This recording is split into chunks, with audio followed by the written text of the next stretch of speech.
இன்றிரவு ஆமர் வீதியின் சில பகுதிகள் நீரில் மூழ்கியுள்ளன. இதனால் கொழும்பிலிருந்து இங்குருக்கடை சந்தி மற்றும் கிராண்ட் பாஸ் பகுதிக்கான பிரதான வீதியின் போக்குவரத்துக்கு இடையூறு ஏற்பட்டிருந்தது.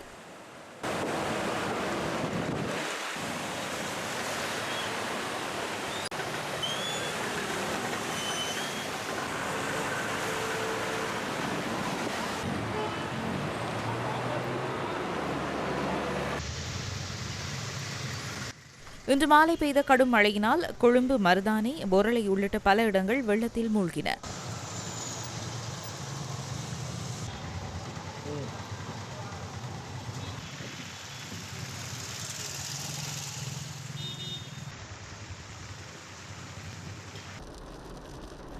இன்று மாலை கொழும்பை அண்மித்த பல பகுதிகளில் கடும் வாகன நெரிசல் நிலவியதாக எமது செய்தியாளர் தெரிவித்தார்.